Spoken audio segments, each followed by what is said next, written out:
नमस्कार बच्चों, मैं अर्चना मिश्रा आपकी हिंदी अध्यापिका। आप लोगों को आज हिंदी व्याकरण का पाठ 3 पढ़ाने जा रही हूँ। पाठ 3 आप लोगों का है शब्द। तो बच्चों आज हम लोग जानेंगे शब्द किसे कहते हैं, शब्द के कितने प्रकार होते हैं। तो चलिए शुरू करते हैं। आपकी पुस्तिका में जो चित्र बना है उस चित्र को देख करके आपको 4 शब्द लिखना है। तो देखिए इस चित्र में विद्यार्थी हैं। पहला शब्द आपका विद्यार्थी होगा, दूसरा किताब, तीसरा कुर्सी, चौथा सीढ़ी। तो ऐसा कैसे संभव हुआ बच्चों? ऐसा इसलिए संभव हुआ क्योंकि हर शब्द का निश्चित अर्थ होता है। जब हम कोई शब्द सुनते या बोलते हैं तो समझ जाते हैं कि वह किसके लिए बोला गया है। यह किसी वस्तु, प्राणी, शब्द किसी वस्तु, प्राणी आदि की पहचान करने में हमारी मदद करते हैं। शब्दों को बोलते समय उनके वर्णों का क्रम ठीक होना चाहिए, लेकिन अगर हम किताब की जगह ताबकी शब्द बोलेंगे तो क्या यह सही होगा? नहीं सही होगा, और इसको आपको समझने में भी मुश्किल होगा। इसलिए शब्द लिखते या बोलते समय उसमें वर्णों का सही क्रम रखना ज़रूरी होता है। तो बच्चों शब्द किसे कहते हैं? 2 या 2 से अधिक वर्णों के सार्थक समूह को शब्द कहते हैं। जैसे देखिए किताब 3 वर्डों से मिलकर आपका बना हुआ है, और किताब में हम वर्ड को क्रम से लिखे हुए हैं, जैसे कि धनता, धनवत, तो ये आपका बना है किताब। कु, धनर, धनसी, तो ये मिलकर के आपका बना है कुर्सी। तो हम जब वर्डों को क्रम से मिलाकर लिखते हैं, 2 या 2 से अधिक वर्डों को क्रम से मिलाकर लिखते हैं तो उसे शब्द कहते हैं। तो बच्चों आप लोग समझ गए शब्द किसे कहते हैं? 2 या 2 से अधिक वर्णों के सार्थक समूह को शब्द कहते हैं। जैसे सीढ़ी, विद्यार्थी, यहाँ भी देखिए जैसे आप सीढ़ी लिखे हैं तो सी धन ढी, इसको मिला करके आपका बना सीढ़ी। क्रम से लिख रहे हैं हम वर्णों को। विद्यार्थी, वी में देखिए, विद्यार्थी में देखिए वी, धन आधा द, धन या, धन थी, तो ये आपका मिलकर बना विद्यार्थी। तो बच्चों 2 या 2 से अधिक वर्णों के सार्थक समूह को शब्द कहते हैं। जब हम 2 या 2 से अधिक वर्णों को क्रम से लिखते हैं, समूह में लिखते हैं क्रम से, तो उसे शब्द कहते हैं। तो और बच्चों चलिए जानते हैं कि शब्द के कितने प्रकार होते हैं। बच्चों आपके जानकारी के लिए हम आपको बता दे रहे हैं कि शब्द के 4 प्रकार होते हैं: बनावट के आधार पर, उत्पत्ति के आधार पर, प्रयोग के आधार पर और अर्थ के आधार पर। लेकिन बच्चों आपके जो पुस्तिका में दिया गया है पाठ्यक्रम के अनुसार, आपके पाठ्यक्रम के अनुसार शब्द के 2 ही प्रकार दिए गए हैं, वो भी अर्थ के आधार पर। जो शब्द के 2 प्रकार होते हैं, सार्थक शब्द और निरर्थक शब्द। तो हम लोगों को आपके पाठ्यक्रम के अनुसार जानना है कि शब्द के कितने प्रकार होते हैं। तो शब्द के 2 प्रकार होते हैं, सार्थक शब्द और निरर्थक शब्द। और ये भी बच्चों अर्थ के आधार पर आपका सार्थक और निरर्थक शब्द हुआ। तो चलिए हम जानते हैं सार्थक शब्द किसे कहते हैं। ऐसे शब्द जिनका कोई न कोई अर्थ है उन्हें सार्थक शब्द कहते हैं। ऐसे शब्द जिनका कोई न कोई अर्थ होता है उसे सार्थक शब्द कहते हैं। जैसे देखिए टोकरी, अलमारी, बगीचा, पतंग, इनका कोई ना कोई अर्थ होता है। टोकरी जिसमें हम फल, सब्जियां आदि सामान रखते हैं। अलमारी लोहे या लकड़ी का वह बॉक्स जिसमें कपड़े आदि रखे जाते हैं। बगीचा वह स्थान जहां पेड़ पौधे, फूल, घास आदि लगे रहते हैं। तो बच्चों सार्थक शब्द किसे कहते हैं? ऐसे शब्द जिनका कोई ना कोई अर्थ होता है उन्हें सार्थक शब्द कहते हैं। तो चलिए जानते हैं निरर्थक शब्द किसे कहते हैं। ऐसे शब्द जिनका कोई अर्थ न हो, फिर भी वे प्रचलन में हो, फिर भी हम उसको बोलते हों, तो उसे निरर्थक शब्द कहते हैं।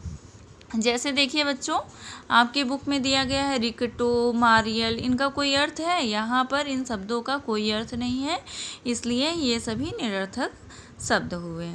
तो बच्चों उम्मीद है कि आप लोगों को समझ में आ गया होगा शब्द किसे कहते हैं और शब्द के कितने प्रकार होते हैं आपके पाठ्यक्रम के अनुसार। अब चलिए आपको बताते हैं कि आपको नोट्स कैसे बनाना है।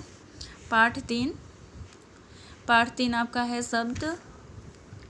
तो शब्द किसे कहते हैं? 2 या 2 से अधिक वर्णों के सार्थक समूह को शब्द कहते हैं। जैसे देखिए में, धनला से बना मेला, फ, स, ल को जोड़ करके आपका बना फसल, अ, ज, ग, र को जोड़ करके आपका बना अजगर। तो 2 या 2 से अधिक वर्णों के सार्थक समूह को शब्द कहते हैं। तो बच्चों आपके पाठ्यक्रम के अनुसार से शब्द के कितने प्रकार होते हैं? आपके पाठ्यक्रम के अनुसार से शब्द के 2 प्रकार होते हैं, सार्थक शब्द और निरर्थक शब्द। लेकिन बच्चों आपके जानकारी के लिए हमने अभी आपको बताया कि शब्द के 4 प्रकार होते हैं, बनावट के आधार पर, उत्पत्ति के आधार पर, प्रयोग के आधार पर और अर्थ के आधार पर। अर्थ के आधार पे आपके 2 शब्द होते हैं, वो हैं सार्थक शब्द और निरर्थक शब्द। तो हमें आपके पाठ्यक्रम के अनुसार पढ़ना है, तो इसलिए हम लोग सिर्फ सार्थक शब्द और निरर्थक शब्द पढ़ेंगे। अब चलिए जानते हैं सार्थक शब्द किसे कहते हैं। ऐसे शब्द जिनका कोई न कोई अर्थ हो, जिसको बोलने से जिस शब्द को बोलने से कोई न कोई अर्थ निकले, उसे सार्थक शब्द कहते हैं। ऐसे शब्द जिनका कोई न कोई अर्थ हो, उसे सार्थक शब्द कहते हैं, जैसे टोकरी, बगीचा, पतंग इत्यादि। अब चलिए बच्चों निरर्थक शब्द किसे कहते हैं जानते हैं। ऐसे शब्द जिनका कोई अर्थ न हो, फिर भी वे प्रचलन में हो, फिर भी हम उनको बोलते हों, तो उसे निरर्थक शब्द कहते हैं। जैसे देखिए वानी, वाना, वोकरी, बगीचा इत्यादि। जैसे पानी, वानी। पानी तो आपका सार्थक है, पानी हम बोल रहे हैं तो आपको समझ में आ रहा होगा कि आपको क्या चाहिए हमको, तो आप तुरंत पानी ला करके देंगे। लेकिन वानी क्या होता है बच्चों? वानी हम पानी के साथ बोल तो रहे हैं, लेकिन वानी का कोई अर्थ है? कोई अर्थ नहीं है, वानी का कोई अर्थ ही नहीं है। वानी बोलने से आप लोगों को समझ में भी नहीं आएगा कि क्या कह रहे हैं हम। तो ऐसे शब्द जिनका कोई अर्थ न हो, फिर भी वे प्रचलन में हो, फिर भी हम उसको बोल रहे हैं, तो उसे निरर्थक शब्द कहते हैं। जैसे देखिए पानी, वानी। पानी आपका सार्थक हुआ, लेकिन वानी का कोई अर्थ नहीं है, तो ये आपका निरर्थक हुआ। खाना, वाना। खाना तो आपका सार्थक है, अगर हम खाना के लिए बोलेंगे तो आप तुरंत समझ जाएंगे कि हम क्या बोल रहे हैं। लेकिन वाना क्या होता है? वाना का कोई अर्थ है नहीं, तो ये आपका निरर्थक हुआ। टोकरी, टोकरी तो सार्थक है, लेकिन वोकरी क्या है? वोकरी का कोई अर्थ है नहीं, ये आपका निरर्थक हुआ। बगीचा, बगीचा। तो बगीचा तो आपका सार्थक है, लेकिन बगीचा क्या है? बगीचा का कोई अर्थ नहीं है, तो ये आपका निरर्थक शब्द हुआ। तो बच्चों इस तरीके से आप लोगों का नोट्स बनेगा, आप लोग सुंदर लिखावट में लिख लीजिएगा और लिख करके इसको याद भी कर लीजिएगा। अब चलिए आपकी पुस्तिका का अभ्यास कार्य करवाते हैं। देखिए प्रश्न 1, दिए गए वाक्य पढ़िए और सही गलत का चयन कीजिए। तो बच्चों ये वाक्य दिए गए हैं क, ख, ग, घ करके, तो आपको इस वाक्य को पढ़ना है और जो वाक्य सही है उसके आगे सही का और जो वाक्य गलत है उसके आगे गलत का निशान लगाना है। तो क आपका है शब्द वर्णों के मेल से बनाए जाते हैं। तो बच्चों शब्द कैसे बनाए जाते हैं? वर्णों के ही मेल से तो बनाए जाते हैं, अभी हमने आपको वही बताया, तो ये आपका यहाँ पे सही का निशान लगेगा। अब चलिए अर्थ के आधार पर शब्द के 3 प्रकार होते हैं। नहीं बच्चों, अर्थ के आधार पर हमने अभी आपको बताया कि अर्थ के आधार पर शब्द के 2 प्रकार होते हैं, सार्थक शब्द और निरर्थक शब्द। तो ये आपका गलत हुआ, यहाँ पे गलत का निशान लगेगा। अब चलिए आगे, सार्थक शब्दों का अर्थ होता है। बच्चों अभी हमने आपको बताया कि सार्थक शब्दों का अर्थ होता है, तो ये आपका सही है। निरर्थक शब्द का कोई अर्थ नहीं होता है, तो ये भी आपका सही है, निरर्थक शब्दों का कोई अर्थ नहीं होता है। रिकटो एक सार्थक शब्द है। नहीं, ये गलत है, रिक्टों का कोई अर्थ नहीं होता है, तो यहाँ पे हम गलत का निशान लगाएंगे। अब चलिए नीचे दी गई प्रत्येक पंक्ति के शब्दों में से निरर्थक शब्द को पहचान कर लिखिए। यहाँ पे जो शब्द दिए गए हैं इसमें एक एक पंक्ति में एक एक निरर्थक शब्द है, तो इसमें से छांट करके आपको निरर्थक शब्द लिखना है। तो क में है पतंग, पतंग आपका सार्थक हुआ। खैलोना, खैलोना क्या है? ये आपका निरर्थक है, इसका कोई अर्थ नहीं है, तो यहाँ पे हमको खैलोना लिखना है। अलमारी आपका सार्थक है, भालू आपका सार्थक है, इसमें चारों में खैलोना जो है आपका निरर्थक है, तो आपको यहाँ पे खैलोना लिखना है। ख है पौधे, फूल, पत्तियाँ, सघा। तो बच्चों पौधे, फूल, पत्तियाँ तो आपका सार्थक हुआ, लेकिन सघा क्या है? सघा जो है आपका निरर्थक है, तो हमें सघा लिखना है। ग है लकड़ी, टोकरी, टकोरी, लालची। तो बच्चों लकड़ी, टोकरी, लालची तो सार्थक शब्द है, लेकिन टकोरी क्या है? टकोरी का कोई अर्थ नहीं है, तो टकोरी आपका निरर्थक शब्द हुआ, आपको टकोरी इसमें से लिखना है। अब चलिए रवादी, गिलहरी, कुर्सी, किताब। तो गिलहरी, कुर्सी, किताब तो आपका सार्थक है, इसका अर्थ है, लेकिन रवादी क्या है? रवादी जो है आपका निरर्थक शब्द है। अब चलिए अंगद, छतरी, टमटार, पंख, खिड़की। तो बच्चों टमटार क्या है? टमटार तो आपका निरर्थक शब्द है, तो हम यहाँ पे टमटार लिखेंगे। पंख, खिड़की और छतरी ये आपके सार्थक शब्द हैं। अब चलिए नीचे प्रश्न 3 दिए गए शब्दों को पढ़कर इनके अर्थ समझिए, इन्हें सही शीर्षक के नीचे लिखिए। जो शब्द देखिए दिए गए हैं फुटबॉल, पहाड़, ब्लैक बोर्ड, टीम, रेलगाड़ी, फल, फूल, पेड़, खिड़की, सूटकेस, अध्यापिका, घास, किताबें। तो जो नीचे शीर्षक दिए गए हैं जैसे बगीचा, विद्यालय, खेल, तो इनसे जो जुड़े हुए शब्द हैं इनके नीचे लिखना है। तो बगीचा, बगीचा के अंतर्गत आपका क्या क्या आता है? फल, फूल, घास, पेड़।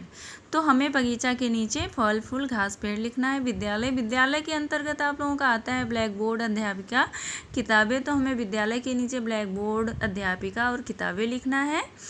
फिर खेल, खेल के अंतर्गत आपका आता है फुटबॉल, टीम, खिलाड़ी।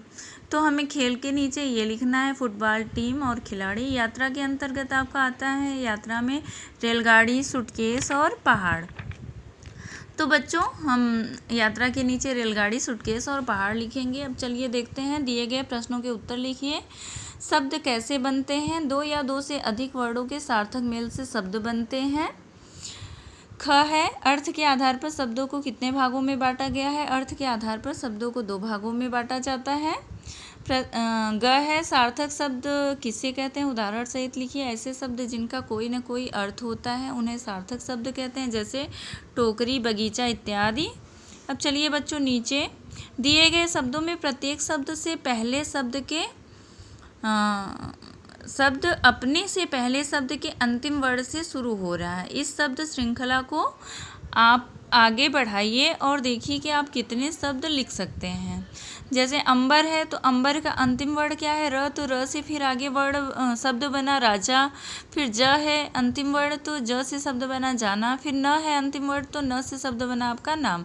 तो ऐसे ही आगे हमको इस क्रम को बढ़ाना है। तो म से बना मोहन, फिर न से बना नीम, फिर म से बना मयंक, फिर क से बना कोमल, ल से बना लैला और फिर ल से बना लखन। ऐसे ही न से बना नैना, फिर न से बना नयन, फिर न से बना नीतू, फिर त से बना तन्मय और फिर य से बना यात्री, फिर त्र से बना त्रैलोक और क से बना कंचन।